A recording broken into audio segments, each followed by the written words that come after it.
নমস্কার। আশা করি আপনারা ভালো আছেন, সুস্থ আছেন। তান্ত্রিক সুদর্শন কবিরাজ ইউটিউব চ্যানেল দেখার জন্য আপনাকে অসংখ্য ধন্যবাদ। যদি আমার ইউটিউব চ্যানেলে আপনি নতুন হয়ে থাকেন তাহলে অবশ্যই আমার ইউটিউব চ্যানেলটিকে সাবস্ক্রাইব করবেন, কারণ এখানে সবই পরীক্ষিত যন্ত্রতন্ত্র মন্ত্রবিদ্যা কবিরাজি এগুলো শেখানো হয়। যদি আপনি কবিরাজি শিখতে চান তাহলে অবশ্যই আমার ইউটিউব চ্যানেলটিকে সাবস্ক্রাইব করে আপনি আমার পাশে থাকুন। আপনি একটি ভালো কবিরাজ হতে পারবেন আমি আশা করি। ভণ্ড কবিরাজের কাছে যেতে হবে না, নিজের কাজ নিজে আপনারা খুব সহজে করতে পারবেন। আজকে যে ব্যাপারে দিব, কালকে একটি সাপের বিষ, সাপে যদি দংশন করে, সাপে যদি কামড় দেয়, সেই বিষটি পরীক্ষা করার জন্য তুলা রাশি হাত ছাড়ার মন্ত্র দিয়েছিলাম।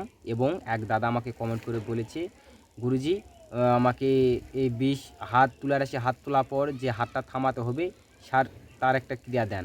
আমি তাদেরকে বলতেছি, যখন তুলা রাশির হাত ছেড়ে দিয়ে বিষটি পরীক্ষা করে নেওয়া হয়ে গেল, পরীক্ষা করে দেখলেন বিষটা এত দূর উঠেছে, তখন এই তুলা রাশি হাতটাকে একটা দেবেন।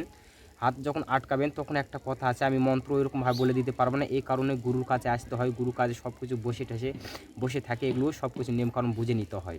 আপনার দূর থেকে কোনো কিছু বুঝতে পারবেন না, আপনার ফোন বলবে গুরু এটা কীভাবে করবো, এটা কী করবো, এরকমভাবে হয় না।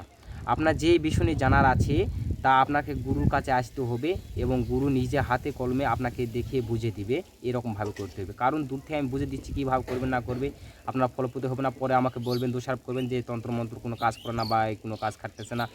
আপনারা, আমি বলতেছি, যদি আমার কাছ থেকে কবিরাজি শিখতে চান, আমার কাছে দীক্ষা নিতে চান, আমার কাছে তন্ত্রমন্ত্র শিখতে চান, তাহলে অবশ্যই আমার এখানে আসতে হবে, আমার কাছে দীক্ষা নিতে হবে।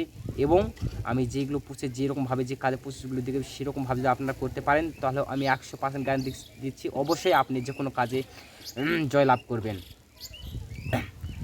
আপনি যখন তুলা রাশি হাত বিষ পরীক্ষা করা হয়ে গেল তখন এই মন্ত্রটি বলবেন। আমি মন্ত্রটি লিখে দেবো না, আমি মুখে বলে দেবো, আপনারা সুন্দর করে শুনে লিখে নেবেন। আর সাপের বিষ নামানো, তুলা রাশি হাত দিয়ে চেক করে দেখলেন যে বিষ আর দূর উঠছে, তখন বিষটি ওই রোগীর শরীর থেকে সাপের বিষটি কীভাবে নামাবেন সেই নিয়ম কারণ আমি বলে দেবো, আর মন্ত্রটি ভিডিওর লাস্টে আমি দিয়ে দেবো এবং মুখে বলে দেবো। কিন্তু তুলা রাশির হাত বিষ পরীক্ষা পর বিষটা তুলা রাশির হাত আটকানোর যে মন্ত্র আছে সেটা আমি মুখে বলে দিচ্ছি, আপনারা সুন্দর করে শুনে নিন। যখন তুলা রাশির হাত দ্বারাই বিষটা পরীক্ষা করা হয়ে গেল বা দেখা হয়ে গেল, তখন হাতটা সুন্দর এরকমভাবে হাতটা চেপে ধরে মধ্যে মাটিতে ঠাসে ধরে আপনারা বলবেন, উরু উরু উরু মাও স্বর্গ পাতাল কাঁপে, কামরুক কামুক দোহাই লাগে, নাম বিষ নাম অমুকের হাতের বিষারির হাতের বিষ নাম, কার দোহাই রাস্তিক মনির দোহাই। অমুকের জায়গায় যার হাত তুলেছেন তুলা রাশি তার নামকরণ বলতে হবে।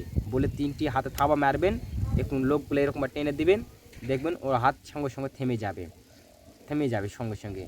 থেমে যাওয়ার পরে যখন দেখলেন সাপের বিষ এই পর্যন্ত উঠছে, তখন আপনারা করবেন কি, যদি এখানে দংশন দেয় তাহলে একটু বেলেট দিয়ে, নতুন বেলেট দিয়ে একটু চিরে দিবেন। দেওয়ার পর রক্ত যেন একটু সাপের যে জায়গায় দংশন করে সেই জায়গায় চিরে দিবেন, যেন রক্ত এখান থেকে বেরিয়ে যায়। দেওয়ার পরে একটু চিরে দিবেন, দেওয়ার পরে রুগীকে মাটিতে বসাবেন, এবং যারা বিষটি নামাবে সাপের সেও ওই রুগীর সামনে মাটিতে বসবে। কোনো কাঠে বা কোনো চেয়ারেতে বসা যাবে না, মাটিতে বসার পর আর মাটিতে ওই যাকে সাপ দংশ করছে মাটিতে হাত রাখবে, আর যাই ঝাড়বে এরকমভাবে ধরবে। এরকম ধরে যে মন্ত্র দেবো মন্ত্র বলবে আস্তে আস্তে আস্তে আস্তে আস্তে আস্তে আস্তে, এরকম মন্ত্র শেষ, এই হাত যেন মন্ত্র শেষ হয়ে যায়, এই নাচটা এসে যেন এখানে মন্ত্র শেষ হয়ে যায় এবং হাতও যেন এখানে চলে আসে, এবং মাটিতে 3টা ঠোকা দেবেন, দোহাই মা পদ্মা দোহাই মা পদ্মা দোহাই মা পদ্মা বলে ঠোকা দেবেন 3টা। এই নিয়মে আপনারা যে মন্ত্রটি আমি দেবো সেই মন্ত্রটি এই নিয়মে 7বার বলবেন, 7বার বিষটি নামিয়ে দেবেন, দেখবেন মায়ের কৃপায় ওই শরীরের যদি সর্পর বিষ থাকে এবং সেই বিষটা নষ্ট হয়ে যাবে, সেই বিষটা নেমে যাবে। এবং ভালো করে এরকম টেনে আনবেন যেন সর্পের বিষটার মন্ত্রের সাথে যেন বিষ যেন রক্তের সঙ্গে এই যেখানে কেটে দেবেন সেই দিয়ে রক্ত ওই বিষটি বেরো হয়ে যাবে। আর যেখানে রক্তটা পড়বে মাটিতে ওখানে একটু আগুন দিয়ে ওখানকার রক্তটা পুড়ে দিবেন, তাহলেই দেখবেন সে সুস্থ হয়ে উঠবে। মন্ত্রটি আমি লাস্টে দিয়ে দিচ্ছি এবং মুখে বলে দিচ্ছি, আপনারা সুন্দর করে দেখে নেবেন। আজ এই পর্যন্তই, আপনারা ভালো থাকুন, সুস্থ থাকুন, দেখা হচ্ছে আবার কোনো নতুন ভিডিওতে। নমস্কার। মন্ত্র হচ্ছে, টিং টিং টিঙ্গের বিষ কু যাস বিষ ধাইয়া, ঘাউ মুখে ঝাইলাম বিষ নাও না যাস বাইয়া, অনু কোটি বান তার দিল ভর, যে নালে উঠছত কাল কেনি নাগিনী বিষ সেই পথে চল, ব্রহ্মা বিষ্ণু কান্দা ব্যাকুল শীঘ্রীর চলিয়া বিষ ঘাউ মুখে চল, অমুকের অঙ্গের বিষ ভ্যাটি চল, ভ্যাটি ছেড়ে উজান দাও, দোহাই লাগে মা পদ্মার মাতা কাউ, সিদ্ধি শ্রীদাম আজ্ঞা গুরুর পাও, সিদ্ধি কি কর কাউরুকা চণ্ডী মাও। এই ছিল মন্ত্র।